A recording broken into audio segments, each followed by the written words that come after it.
Good morning, everybody. Welcome back to the Workout for Recovery page, recovery and fitness coach. Topic that I wanted to talk about today is actually finding time for your fitness in recovery. So that includes, your meal prepping, not only just your training and getting to the gym and such, but also your meal prepping. Sorry, this sun is really in my eyes as I'm backing onto this driveway here. Really, when you're early in recovery, there should be no reason why you don't have time for training. I mean, really, at least when I was early in recovery, I had a lot of time on my hands, unfortunately, because I wasn't working. Let me just get this camera right before we start moving here. Bumped a little bit. I had a lot of time on my hands, and I was looking for things to actually fill my time. I really wanted to keep busy. I didn't want to stay stagnant, because the triggers for me for relapse or for using, or whatever you want to call it, was clean. And it was hard to get back to the gym initially, absolutely, because I was very sick, and you just don't want to do anything, never mind go to the gym. I didn't want to go to my IOP. I didn't want to eat. I didn't want to watch TV. I mean, I didn't want to do anything. I just wanted to feel better. That's all I cared about, was say, just bring me back to normal, please. And if I bring me back to normal, you have these foxhole, wishes that you say, just please, just bring me back to normal, and I'll never do this again. And unfortunately, it doesn't just happen like you want it to. So you're pretty sick for a while. But what actually speeded up the process, as I mentioned in other videos, is actually working out. So getting my foot in the door, starting that workout, and it started the cycle of my recovery and getting back to normal physically. It doesn't take a lot to stay in shape. It doesn't take a lot to feel good and get fit.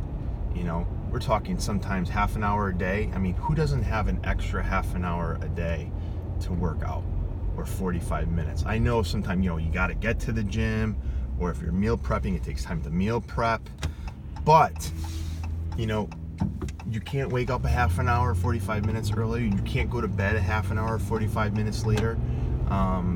For those who have the financial means, you can't buy a piece of gym equipment on Craigslist for a couple $100 or $100 or whatever, and put it in your basement and get on that when you get home from work, before you have your dinner or after your dinner.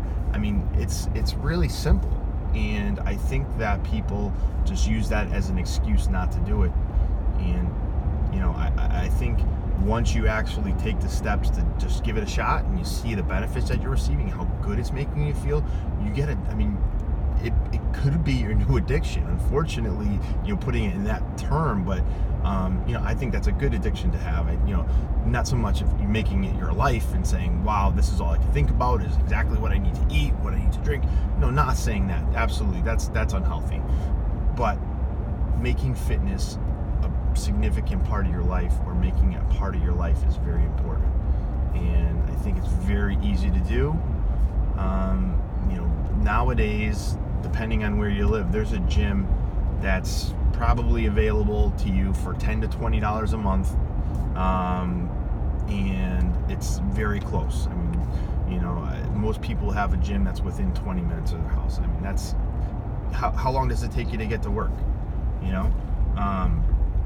I'm sure you drive further than that to bring your kids to baseball practice. So there's no reason why you can't do it, and there's always ways to find time to do it. If you can find time to do all these other things, then why can't you find time to go to the gym? So I think that it's very important to do so, and it's very easy to do so. So get off your butt, give it a shot.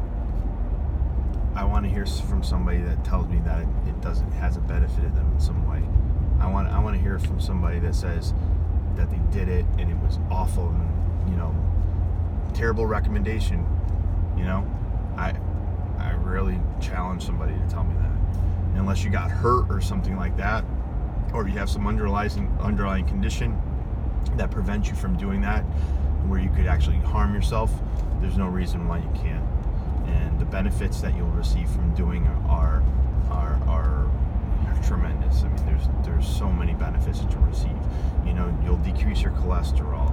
You'll increase or improve your cardiovascular health.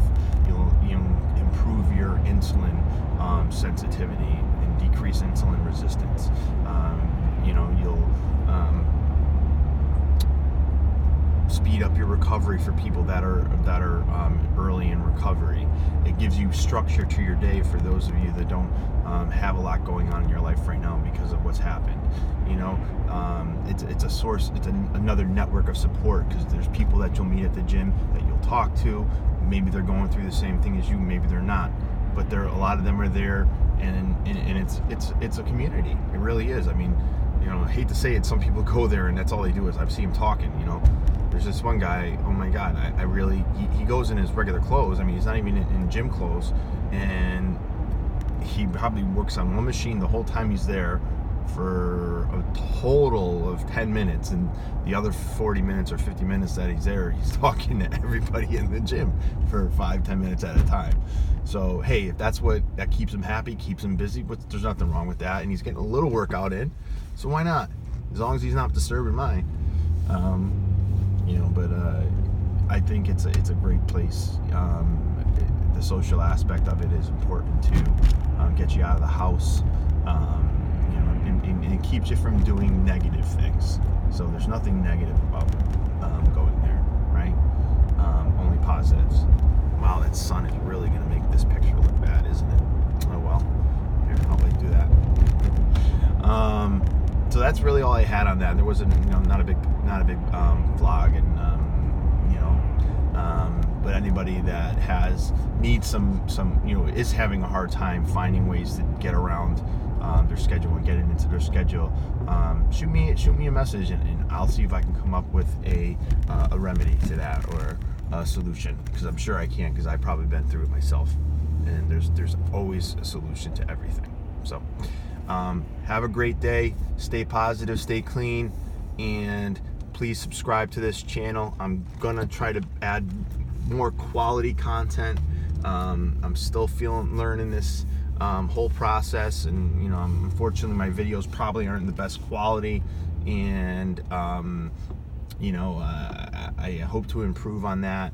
I'm trying. I did get some new equipment, and I'm trying to figure out how to use everything properly, and how to basically get everything tied together, all these different social media avenues. I don't even know how to work with them together, so one links to the other, and it's so difficult, but I'm sure once I get the hang of it, I want it to be just a turnkey, or plug and play type thing for me. I can wake up, do my video, get it online. It's going to go to all avenues. I'm sure if you have experience in doing that and you want to help me, give me a shout. Maybe you could help me through this, so I'm not wasting my time on all these tutorial videos and trying to figure it out, and especially the editing of the videos. I've never done that before, so it's I really want to improve the quality of them by editing them, and only getting the content in there that's